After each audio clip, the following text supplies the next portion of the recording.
Spring Thunder is brought to you by the National Wild Turkey Federation, Woodhaven Custom Calls, Federal Premium Ammunition, Muddy Outdoors, ScoutLookWeather.com, and Cabela's.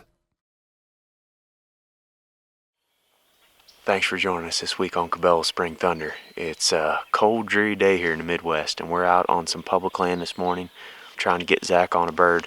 And just in the past week, we've had several successful hunts come in, and all of them have a similar theme. They've either had tough shots or marginal hits with the birds. So on this week's episode, we're going to kind of stick with that theme. Lots of tips, tactics, and lessons learned on these hunts. You don't want to miss them. So while we're out chasing longbeards this morning, I hope you enjoy these hunts. Well, it's about 10 o'clock, and Corey and I have just been slinking along this logging road. It's pretty windy, so we're able to move through here really quiet, and we actually snuck up on a tom and a couple of jakes a while ago. We slipped past those jakes, and we're headed on the way back up the hill here to the food plot. My dad actually killed a turkey in here 2 years ago, and I just hit the slate call, and there's a tom up in the food plot gobbling, so let me see where he's at real quick. The wind's dying down here.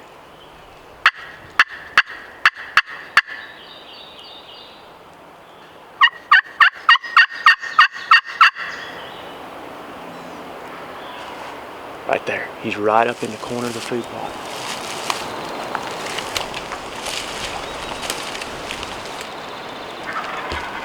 Just got him right there. I think he's up at the other end of that food plot. So with this wind the way that it is, we ought to be able to move up there another 50, 60 yards. There he was again. Let's make a quick move. We originally struck this tom down in the timber and patiently waited for him to move to the other end of the food plot before getting up even with him.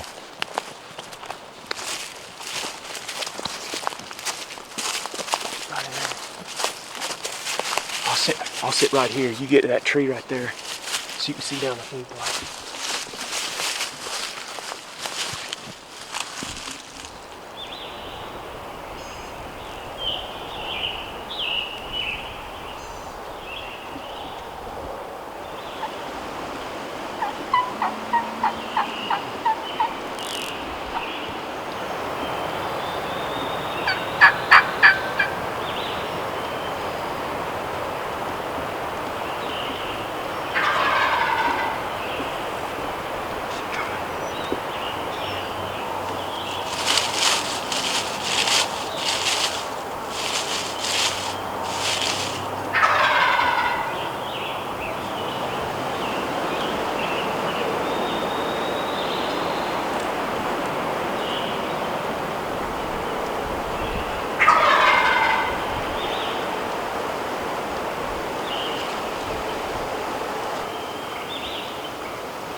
We got him, man, but that was one tough hunt right there.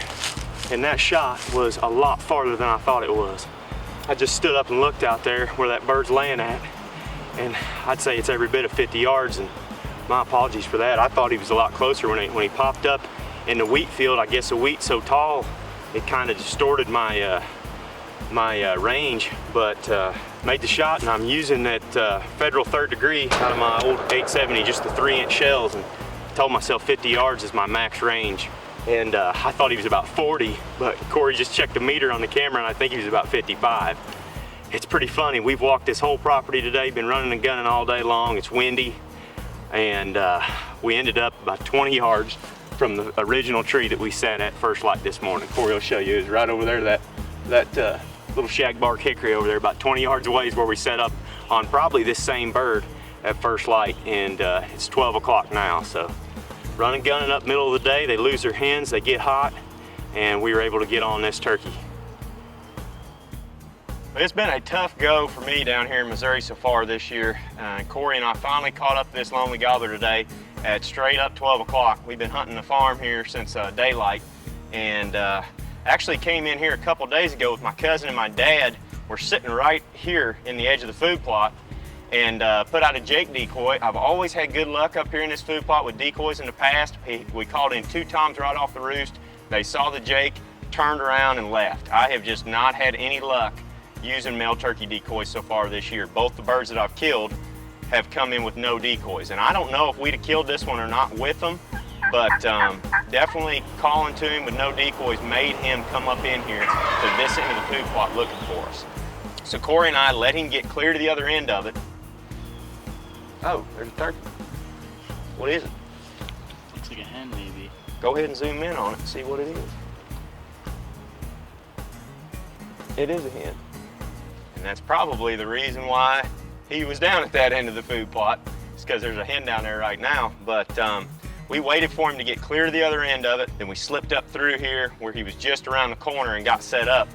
And I tried to move ahead of Corey about 10 yards so that I could kill him whenever he crested this little corner here. Because when you're not using decoys, turkeys will have a hang-up spot.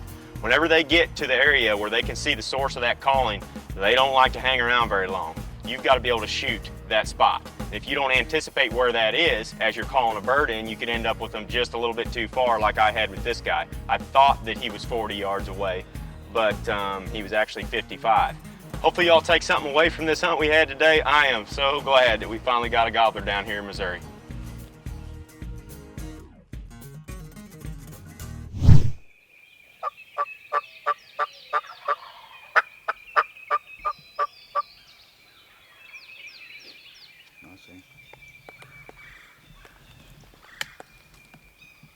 On this next hunt, we're going to join Dale Kirby in Kansas. This turkey reads the script, comes straight into the decoys, but you won't believe what happens when Dale pulls the trigger.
Got to be kidding me.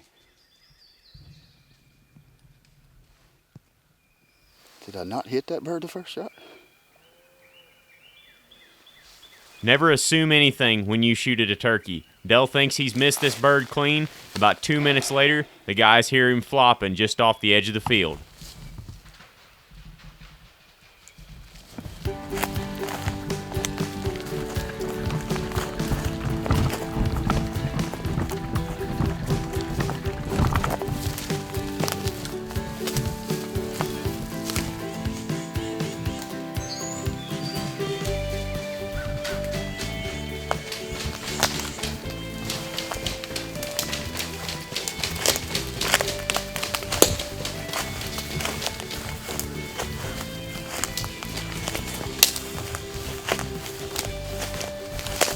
His head is peppered, man. His head is peppered. That's incredible, man. He never shot a turkey in the head like that and he run. And then I think I missed him the two second shots. I don't know what happened. And bird just gobbled again right over our shoulder here. set up on these birds this morning. They were all roosted right here on this corner of this field, and we still got a bird over here on the neighbor side. He's still gobbling, but we just kept calling, and finally this guy shows up about an hour after daylight, walks right into the decoys, gives us a beautiful show, and it was an awesome morning, awesome hunt. Don't know what happened with my first shot. I'm pretty sure I missed him on the second and third shot, just out of desperation as he was running. He was awful close to me when he come running by. But I obviously hit him in the head. He's bleeding everywhere in his head. He run over here and started flopping, so thank the good Lord we did find him. We got him, recovered him, so it's a good morning in the Kansas spring turkey woods. Tough old Kansas bird, man. I'm telling you, man, I'm gonna have to up my game or something. I'm gonna have to go buy some more shells, I know that. It's a good morning, it's a blessed morning, and thanks for watching Cabela Spring Thunder, and we'll see you on the next hunt. One overlooked item that you ought to pack in your turkey vest this season is a pair of pruning shears. I use these things almost every single time I'm out in the field. Anytime that you get set up, especially during the late season when there's more foliage and you got to deal with a lot thicker cover, these things are definitely very valuable. Whenever you get set up, you want to make sure and trim yourself some holes so you can shoot or see that gobbler coming in. Get your pair of pruning shears. They'll definitely help you out in the turkey woods. It's about 8:30 right now. Danny and I have been out for a couple hours this morning. We're actually just set up in the field and called the bird in. It's kind of a bad setup. He came up on the rise and saw something he didn't like and boogied.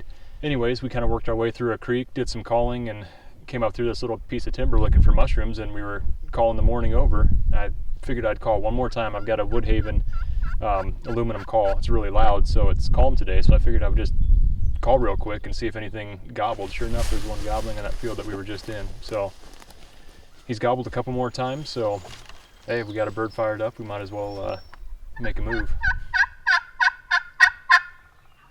Oh, there he is. Yeah, there's no way we're gonna get into the field. I'm gonna set up back down the road here.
I don't know how we're gonna find that bird.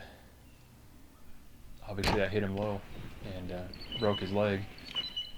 He took off flying across some of the thickest country in southern Iowa. Now the arrow has pretty good blood on it.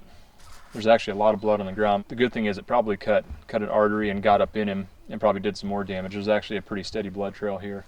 About our only hope is that he's bleeding so heavily that we can follow the blood trail as he flew away.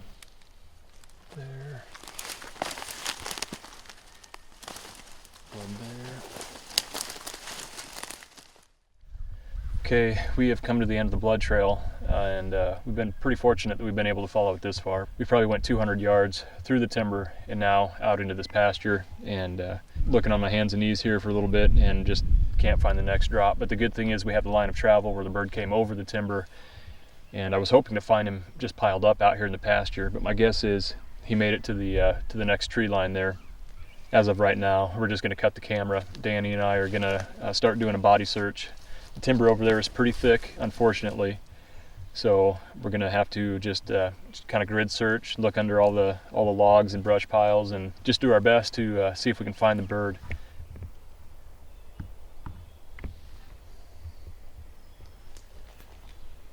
Well, it just struck noon, and as you can see, we recovered the bird. After about 3 hours of searching, I just stumbled across him up on this hillside, and it was, as I told Danny, it was going to be no small miracle to be able to recover this bird when he took off flying like that. And surprisingly, there was actually a blood trail almost the entire way. As he was flying, he was actually leaving a blood trail through the timber that we could easily follow. He probably actually expired really quickly, hit an artery in that leg. It certainly wasn't one of the best shots I've made on a turkey, but through persistence, Danny and I were able to recover the bird. So I'm very thankful for that. We're gonna get wrapped up here, got him tagged. We're gonna head back over to where we shot the bird, and we'll talk a little bit more about what happened on this hunt. Well, turkey hunting is sure full of ups and downs, and today was one of those days. Definitely on a high point here that we were able to recover the bird. I didn't do a very good job as far as my part with the shooting, and one of the things I noticed right away when we watched the footage back was that I didn't realize how quickly the bird was taking off when I shot. I knew that he was turning to go away, which is, makes for a good shot right in the back, but I didn't realize he was moving so quickly. So looking back on it, I should have drawn back before he got spooked, because when he perked his head up, and then I knew that at that point I needed to draw back because he was probably going to leave. And that didn't give me very much time to make the shot. I should have drawn before he had been alerted, but yet was within 15 yards. And knowing that as I moved out, as I leaned out, he was probably going to see that movement and perk up, and that would have given me a little bit more time to shoot. So, like I said, it worked out. Not happy about my part of it, but there's always something to learn every time out, and just thankful, very thankful, we were able to find this bird. Well, we haven't managed to get on any turkeys today, but found a few morel mushrooms, and we're getting ready to head to the house. I think this week should be some really good hunting here in the Midwest. But right now we're right in the middle of the season here in states like Illinois, Missouri, and Iowa. But a lot of you up north and up in the northeast part of the country are just starting to get going, and lots of action is yet to be had here on the show. So be tuning in for the next couple weeks. We've got lots more hunts coming to you, especially from some of those northeast and northern states. But that's going to wrap it up for this week's episode. If you're not already a member of the NWTF, please click on the link in the corner of our screen, go over to their page and become one. But thanks for joining us. We'll see you next Monday right back here for the next episode of Cabela Spring Thunder.